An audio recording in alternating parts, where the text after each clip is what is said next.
Yo, word is up. Drataya was banned the other day because the fruit deck is clearly the best deck in the game, is what I wish I could be saying in this video. So Drataya was banned for a very good reason, and I approve of the ban as the #1 fruit enjoyer.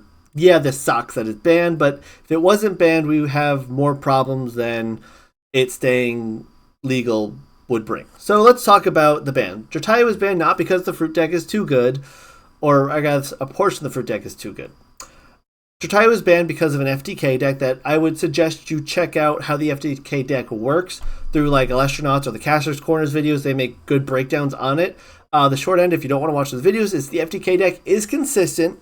However, it is very difficult to play and it's very complex to put together. But the key component of the FTK thing is once you're a good pilot with the deck and you have the deck built down, it is consistent and can win before your opponent can play a card, and that is problematic. That is why Drataya is banned, because Drataya enables you in that deck to draw your entire deck for free because you recover spirits off Ambrosia, and then loop everything that you need to loop to get 11 spirits onto a Waspire to dome your opponent for 20. That's problematic. So Drataya being banned removes that draw deck, the ability to draw your whole deck from the game. And that's why Drataya is banned, right? Like, if you ban Waspire instead of Drataya, which a lot of people are talking about, hey, why didn't Waspire get hit instead of Drataya? Some people say both, but that's a separate argument. The argument I'm talking about right now is why did Drataya get hit over Waspire? So let's look at that holistically right now. If you ban Waspire, the FTK deck doesn't have an outlet to win on first turn anymore. However, there's still a problematic deck that you can build that will draw your entire deck, meaning if you find any other significantly game-ending combo, whether it be over one turn or effectively a first turn kill, like some kind of lock situation, the ability to draw your entire deck and do whatever you need to do to get that combo still exists, and that is problematic. Removing Drataya from that deck makes it so that it is impossible, probably, to draw your whole deck anymore, or at least draw it for free and still have spirits on board. So removing Drataya from that, remove that entire problematic deck build from the game, and that's good. Removing the ability to draw your entire deck from the game is good because all you have to do otherwise is find a new outlet to do a combo that wins you the game. If you ban Waspire from the FTK, yes, the FTK deck no longer can FTK with Waspire, but as I mentioned, you can still find other ways to just generate tons of advantage from cycling through your entire deck and drawing all the cards. All you need to do is find the new payoff. The kind of analogy that some of the guys in the Elestrals were making when I was on stream talking about this was that Drataya was the gun, Waspire is the bullet. If you remove the gun, the bullet is ineffective. Waspire is on its own right now without this FTK deck borderline playable in OTK strategies, and OTK does not equal FTK. You have to be aware that the OTK decks that are currently in Elestrals through Blazerus and Waspire and sometimes Eruption are fairly interactive decks in the sense of if it's Blazerus OTK, your opponent can manipulate their own board state to avoid getting blown out by a Blazerus by putting things in defense, tsunamiing in response to the combo starting, or just playing one Elestral at a time and poking your opponent so you win against the Blazerus OTK stuff.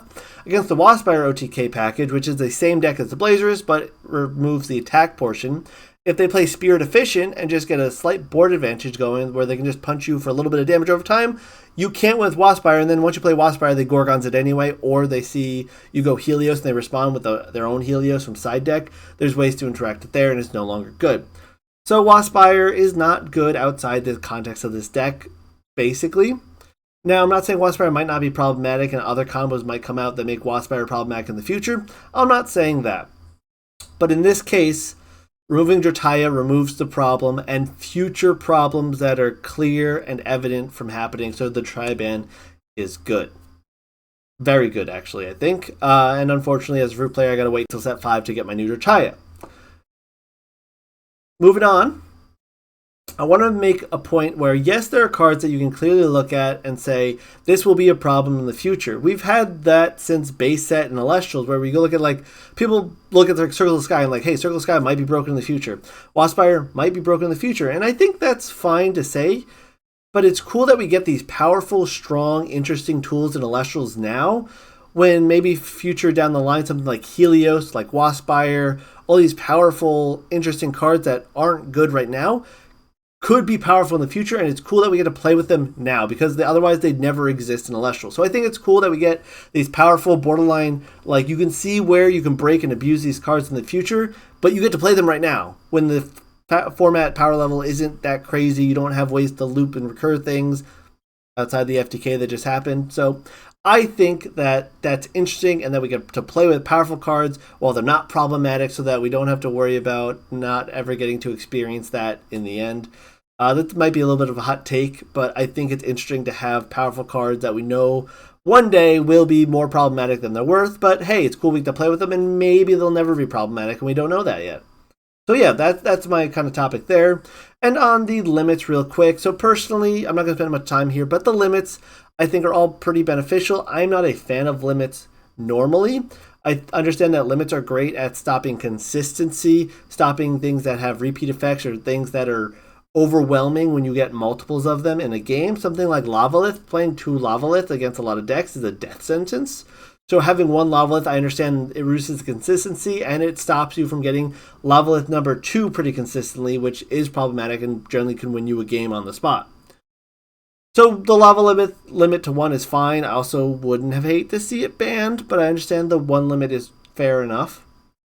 On the Earthquake and Royal, I would like to propose my kind of take on this. Again, I think limits are good at reducing the overall consistency, and like if you have multiples of a card, it's problematic, but if you have less than multiples, it's less problematic.